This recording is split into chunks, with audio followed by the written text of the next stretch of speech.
The morning sun of Proxima Centauri b cast a crimson glow through the research facility's crystalline dome as Dr. Sarah Chen carefully brushed dust from her latest discovery.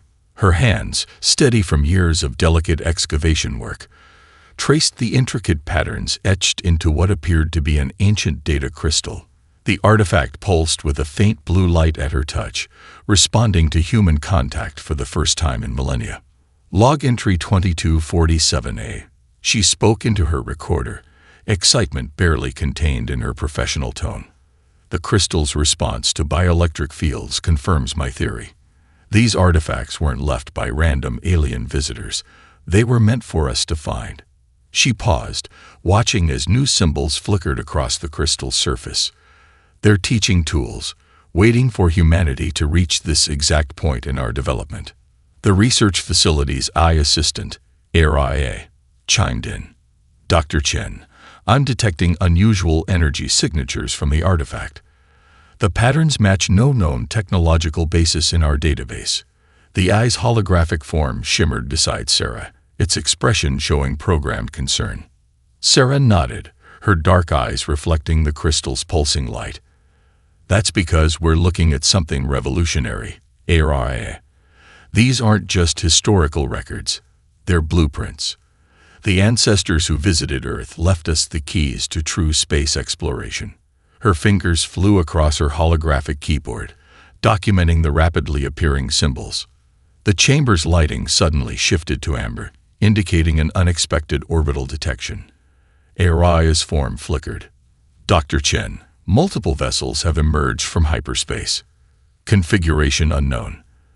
They're not responding to standard greeting protocols. Before Sarah could react, the crystal in her hands blazed brilliantly, projecting a star map across the dome. Countless worlds connected by lines of light, showing paths through space that defied current physics models. HFY, begin emergency upload to Earth. Everything we've discovered, every scan, every theory. They need to see this. The facility's windows darkened as massive shadows passed overhead. 3 ships, their hulls covered in patterns disturbingly similar to those on the crystal, moved into position around the research station. A voice, speaking perfect Earth standard, echoed through the facility's communication system. This is High Commander Vextol of the Mriklan Empire. You have accessed forbidden knowledge. This site contains technological secrets of our ancestors, placed here as a test. Your species was meant to find this facility, yes, but as a measure of your development. You have failed by showing curiosity rather than reverence. Sarah stood tall, facing the nearest window. These artifacts respond to human bioelectric fields. They were left for us, not you. We have proper permits for this research under galactic law. Laws written by lesser species, the commander replied coldly. The penalty for accessing Mriklan ancestral technology is clear. You will serve as an example to humanity of their proper place in the galaxy. As crystalline restraints materialized around her, Sarah activated her emergency beacon. Her last message to Earth was brief but clear. They fear what will become. Don't let this stop our journey to the stars. The transmission cut off as the Mriklan transport beam engaged, leaving behind only the softly pulsing crystal, still revealing its secrets to an empty room. The United Nations Emergency Council chamber had never been so silent. On the central holographic display, the last moments of Dr. Sarah Chen played in a loop, her final message echoing through the stunned silence. Representatives from every nation watched, their usual political differences forgotten in the face of humanity's first interstellar casualty. Admiral Helena Martinez, commander of Earth's Space Defense Force, stood at the podium. Her weathered face showed no emotion, but her knuckles were white as she gripped the edges of the stand. The Mriklan broadcast her execution across all known frequencies. They wanted every species in the galaxy to witness it. She waved her hand, and the hologram shifted to show something unexpected. Hundreds of thousands of incoming transmission signals from Earth's colonies and research stations across the solar system. But they didn't anticipate this. In the 6 hours since Dr. Chen's death, every human settlement, from Luna to the Kuiper Belt, has pledged their complete support and resources to Earth. For the first time in our history, we are truly united. The quantum communications array suddenly lit up with an incoming signal. Dr. James Chen, Sarah's father and lead physicist at the Lunar Quantum Laboratory, appeared on screen. His eyes were red but determined. "The Mricklen thought they would teach us fear," he said, his voice steady. "Instead, they taught us focus. My team has completed analyzing Sarah's final data burst. The crystals she discovered weren't just teaching tools. They're keys to revolutionary quantum technology that the Mricklen have been hoarding for centuries." The chamber erupted in murmurs as Dr. Chen continued. Sarah's last scan revealed something extraordinary. The crystals respond specifically to human bioelectric fields because they were calibrated for Earth thousands of years ago. We weren't meant to be afraid of this technology. We were meant to inherit it. Admiral Martinez nodded, bringing up another display. "We've also detected something unprecedented. Every AI system on Earth, from simple home assistants to our most advanced military networks, has begun evolving at an accelerated rate. They're not turning against us. They're working with us, driven by what they're calling the Chen Protocol, an imperative to protect and advance human knowledge." The Chinese representative stood up. "The Adelaide Research Facility reports their quantum computers have achieved breakthrough synchronization. They're offering their entire computing network to the cause." "The African Union's solar array network is operating at 300% efficiency," another voice called out. "Our engineers can't explain it, but the systems are stable." One by one, nations reported similar phenomena. Human technology across the planet was advancing rapidly, as if awakened by some hidden signal. The Mricklan's attempt to intimidate humanity had instead triggered an unprecedented technological renaissance. Admiral Martinez raised her hand for silence. "The Mricklen expect us to retaliate with military force. They believe we'll react like every other species they've dominated, with either submission or futile aggression. But they don't understand what they've awakened." She paused, looking at each representative in turn. "We will respond not with warships, but with something far more powerful: human ingenuity, united for the first time in our history." As if in response, the quantum crystal from Sarah's lab, now secured in a UN facility, pulsed with a brilliant blue light, its patterns matching the suddenly accelerated heartbeats of every human present. The signal had been received. Humanity's true journey to the stars was about to begin. Deep within the Lunar Quantum Laboratory, Dr. James Chen stood before a wall of holographic displays, each showing different aspects of Project Starweaver. The quantum crystal recovered from his daughter's research facility floated in a containment field nearby. Its blue pulses now synchronized with the heartbeats of every human researcher in the room. "Show me the latest translation matrix results," he commanded softly. The facility's AI, now evolved far beyond its original programming, responded by filling the air with streams of alien code, cross-reference with Sarah's final notes. The streams of data began to reorganize themselves, forming patterns that matched the crystal's pulsing rhythm. Dr. Monica Rivera, Earth's leading xenolinguist, stepped forward, her eyes widening. "It's not just a language, James. The Mricklen communication system, it's based on quantum entanglement. Every signal they send creates a unique pattern in subspace. And now we can read all of them." James smiled, his first since Sarah's death. "They thought their quantum networks were unbreakable because no other species developed quantum computing the way humans did. We were the only ones who needed to overcome light speed lag within our own solar system." The main screen displayed a cascade of intercepted Mricklen communications, their supposedly secure military channels, diplomatic backdoors, and command frequencies lay exposed. But instead of military secrets, the humans found something far more valuable: cultural data. "They're afraid," Monica whispered, scanning the translations, "not of our weapons or technology. They're afraid because they don't understand us. Every other species they've encountered either fought back immediately or submitted. We're doing neither." The quantum crystal pulsed brighter as James approached it, Sarah discovered that these crystals were designed to test species in different ways. For the Mriklen, they showed only weapon schematics. For others, they revealed trade routes or biological data. He placed his hand near the containment field, watching as the crystal responded to his presence. But for us, they're showing something entirely different, ways to connect. Suddenly, all screens flashed with incoming data. The AI's voice filled the room. Multiple Mriklen vessels detected at the edge of the solar system. They're preparing to broadcast on all frequencies. The assembled scientists watched as High Commander Vextal's image appeared on the main screen. The aliens' mandibles clicked in what they now recognized as a gesture of superiority. Humans of Earth, your period of mourning is over.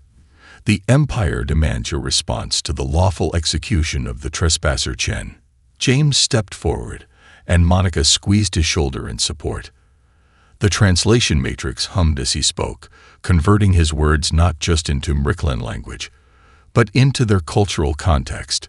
We've prepared our response, Commander. We're broadcasting it now. Across the galaxy, on every Mriklen frequency, humanity transmitted its answer. Not threats, not pleas, but something unprecedented. Complete cultural understanding. Art, music, literature, science, all translated perfectly into Mriklen cultural frameworks. And hidden within this cultural exchange was a message that would shake the Empire to its core.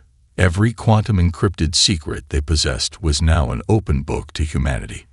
In the containment field, the crystals pulsing aligned with the transmission.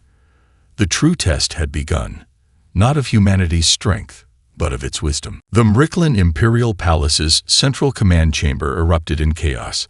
High Commander Vextal watched in growing horror as screen after screen displayed the impossible. Humans were accessing everything, not through force or hacking, but through perfect understanding of Mriklen quantum networks. How are they doing this? He demanded, his crystalline armor reflecting the emergency lights pulsing throughout the chamber. No species has ever decoded our quantum frequencies. A junior communications officer, her scales shifting to a pale blue of distress, looked up from her station. Sir, they're not decoding our frequencies. They're speaking them. The humans are communicating in perfect quantum resonance patterns. It's as if they evolved with our technology. On the main display, a new transmission began. The face of Dr. James Chen appeared, but something was different. The background quantum noise, the subtle vibrations that all Mriklen could feel in their core crystals, matched exactly the harmonics of their ancestral songs. People of the Mriklen Empire, he began, his words carrying the deep resonance of their formal court language. You believe you tested us by executing my daughter. But she understood something you didn't. The true test wasn't for us. It was for you. Across the Empire, on every world and station, the same transmission played. Humans had mastered not just the Mriklen language, but the quantum harmonics that formed the foundation of their society. Every cultural firewall, every military-grade encryption, every sacred frequency meant to block outsiders became a doorway. In the lower levels of the capital city, young Mriklen gathered around public terminals, watching in fascination as human knowledge poured in. Art that spoke to their deepest cultural memories, music that resonated with their crystalline biology, and sciences that bridged the gap between their species. Back in the command chamber, Vextal's senior advisor approached cautiously. Sir, we're detecting unusual activity in the Temple of Ancestors. The ancient structure, home to the Empire's most sacred crystals, had begun to pulse with the same blue light seen in Sarah Chen's final moments. The humans are corrupting our sacred sites, Vextal roared, but his advisor shook her head. No, sir, the crystals. They're responding to the human transmissions. They're accepting them as legitimate users.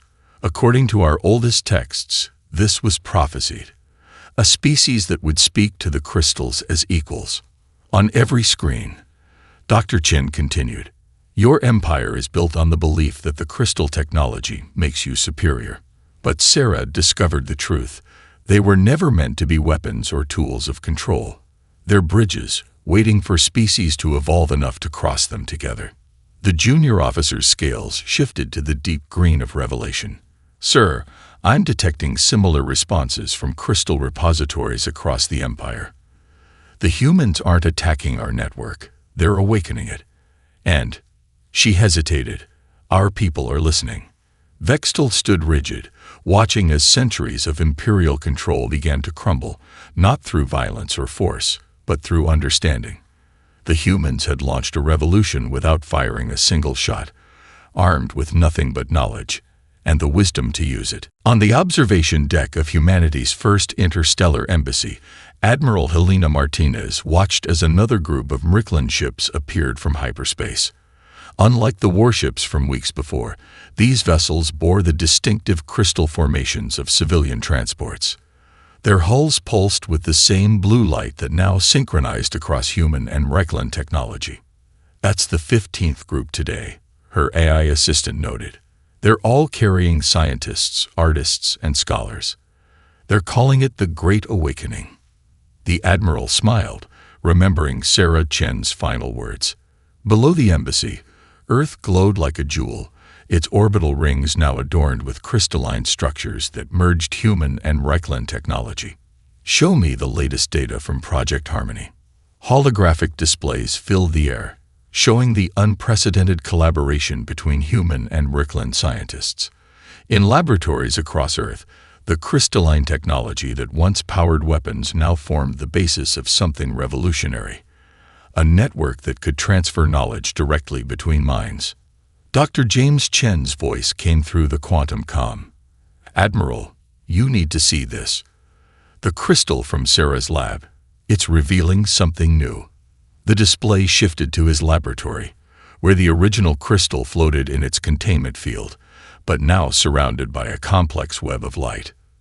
"The Mricklan used only a fraction of the crystal's potential," James explained, his eyes bright with discovery.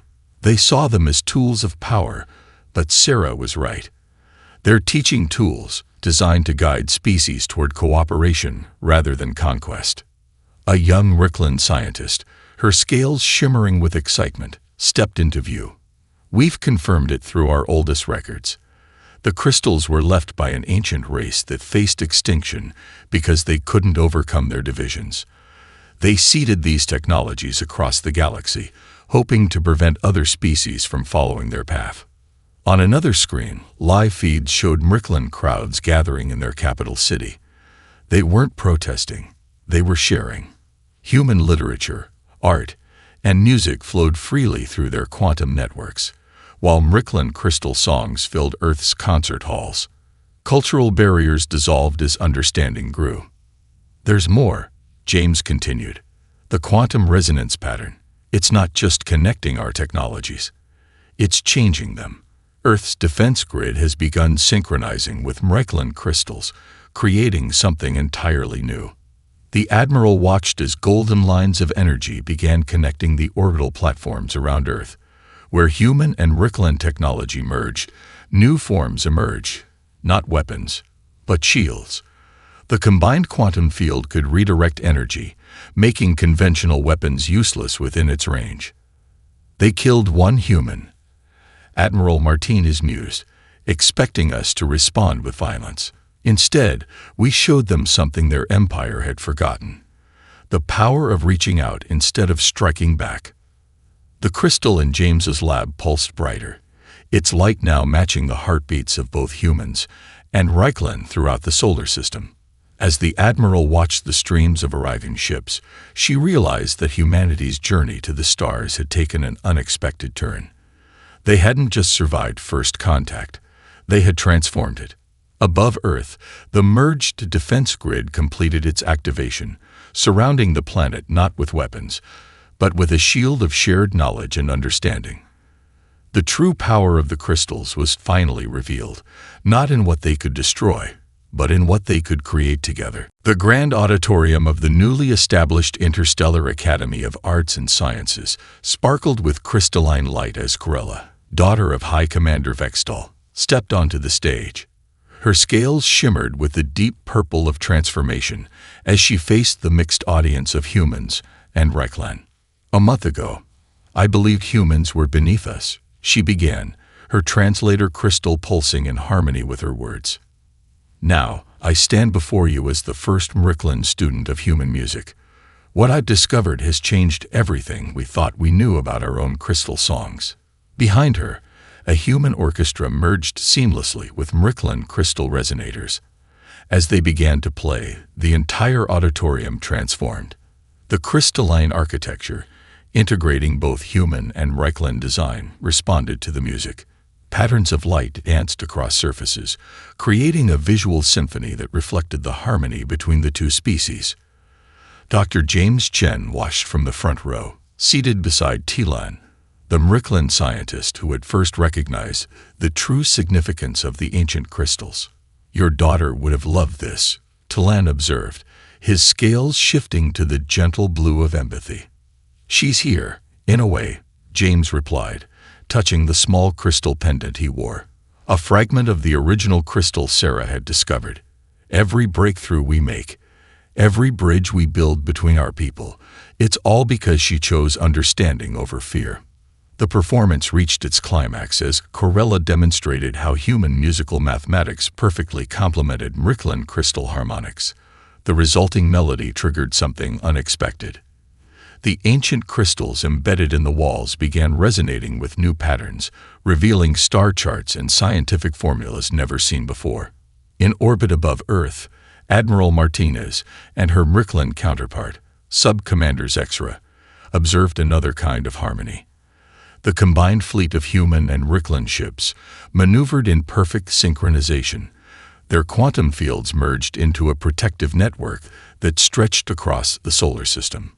The other galactic powers are watching, Zexra noted, her scales rippling with cautious optimism. They expected Earth to retaliate with force. Instead, you've shown us all a new path. Martinez nodded, watching as another group of Mrickland civilian ships entered the system, carrying more families eager to participate in the cultural exchange. We've discovered that the greatest technology isn't what you can build or destroy. It's the ability to understand each other. Back in the auditorium, Grella concluded her performance with something unprecedented, a crystal song in perfect harmony with human voices. As the music faded, she raised her hands, scales now glowing with passionate determination. When your Dr. Chen died, my father thought he was preserving our empire's strength. Instead, he showed us its greatest weakness, the fear of change.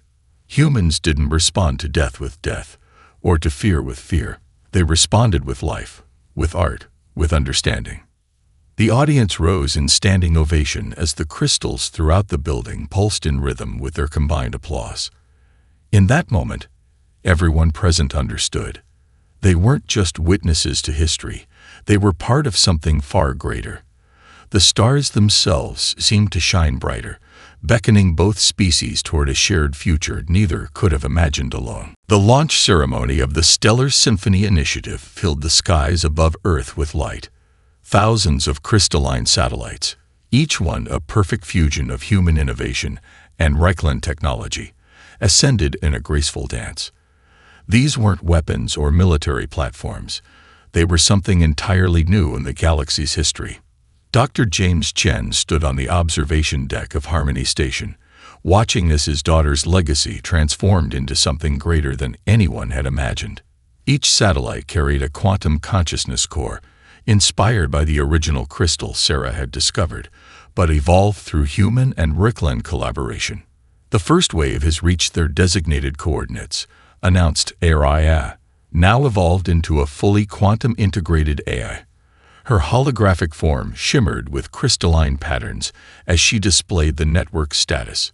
The quantum field is stabilizing across all projected paths. Krella, her scales now bearing the ceremonial markings of a master crystal singer, approached the main control interface. All Mrickland colonies report ready. The crystal harmonics are aligned. She paused, looking at James. Are you certain about this? Once activated, there's no going back. James touched the crystal pendant containing a fragment of Sarah's original discovery. My daughter believed knowledge should unite, not divide. This is what the Ancient Ones intended, not just for humans or Mrickland, but for all species ready to take the next step. Around the solar system, the satellites began their true purpose. Each one opened like a crystalline flower, releasing clouds of quantum-encoded knowledge into space. Medical breakthroughs, sustainable energy solutions, terraforming techniques, and cultural treasures from both civilizations flowed freely across the galaxy. On a distant mining colony, a struggling species discovered plans for clean energy technology in their ancient computer systems.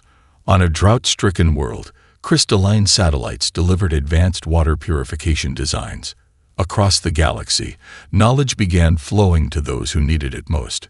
High Commander Vextal, now serving on the Joint Council of Earth, and Riklan, watched from his office as reports flooded in. "The other galactic powers are responding," he announced, his scales showing the deep gold of wonder. "They're calling it the Great Awakening." Admiral Martinez smiled as another screen showed hundreds of ships from various species entering the solar system. Not warships, but vessels of learning and cultural exchange. They're coming to study not just our technology, but how our species learn to work together. In her laboratory aboard Harmony Station, Tilen made another breakthrough. The quantum field generated by the satellite network wasn't just sharing information, it was creating new possibilities. Species that had never been able to communicate were suddenly finding common ground through the universal language of mathematics and music that humans and Reichlen had discovered together. The crystals were never meant to be weapons, Tilen explained to the gathered observers. They were meant to be teachers, waiting for species to learn how to learn from each other. Humans showed us that power isn't about control, it's about connection. As the quantum network expanded, carrying hope and knowledge to the far reaches of space, a small notation appeared in the historical archives. The death of one human taught an empire about life. The wisdom of two species taught a galaxy about unity. And somewhere, among the stars, Sarah Chen's dream of understanding lies on. 5 years had passed since the day they killed one human, and the galaxy had never been the same. The grand opening of the Sarah Chen Memorial Institute drew representatives from 1,000 worlds, each bringing their own stories of how the Great Awakening had transformed their civilizations. The building itself was a testament to the new era, a perfect spiral of crystalline architecture that seemed to grow from Earth's soil toward the stars.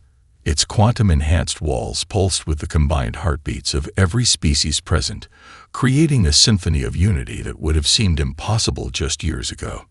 Dr. James Chen stood at the podium, his crystal pendant glowing brightly as he addressed the assembled crowd. Behind him, a quantum hologram of Sarah smiled, her preserved consciousness now serving as the Institute's guardian and guide. "My daughter believed that understanding was the greatest power in the universe," he began, his voice carrying across the vast chamber. "The Mricklan Empire thought they were teaching us fear. Instead, they helped us teach the galaxy hope." High Commander Vextal, his ceremonial armor now bearing the symbols of both Earth and his homeworld, stepped forward. His scales shimmered with the rare gold and blue pattern of profound transformation. "We came as conquerors and became students. We thought we were the masters of crystal technology, but we had barely glimpsed its true purpose." The chamber's crystals hummed as Corella began a new harmony, her crystal song merging with a human choir. Above them, the quantum network that now spanned the galaxy responded, creating auroras of knowledge that danced across the skies of 1,000 worlds. Admiral Martinez, watching from her position beside the Galactic Council representatives, activated a special transmission. Across the Institute's walls, images appeared showing the changes spreading through space. Dying stars renewed through crystal technology, barren worlds blooming with life, and species once locked in eternal war now building together.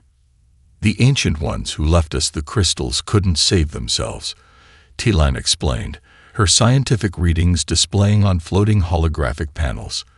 "But they created a legacy that waited for species who could learn to unite rather than divide.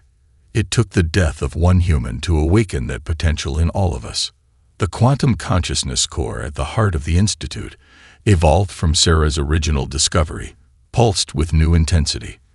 The hologram of Sarah stepped forward, now able to interact directly with the gathered species through the advanced neural interface. Every end can be a beginning. Her quantum-preserved consciousness shared, her words translating perfectly into every language. They thought they were ending Earth's journey to the stars. Instead, they helped us guide the galaxy to a new dawn. As if in response, the quantum network above Earth shifted, forming a bridge of pure energy reaching toward distant stars. The combined fleet of ships from 100 worlds, their designs now incorporating both crystal technology and human innovation, prepared for humanity's first journey beyond known space. In the Institute's central garden, a simple plaque caught the light of Earth's sun. Its words, etched in crystal and written in every known language, shared a truth that had changed the galaxy. They killed one human, expecting submission or revenge. They received neither. Instead, they learned humanity's greatest strength, the power to turn an ending into a beginning, fear into understanding, and death into a legacy of life. The stars await.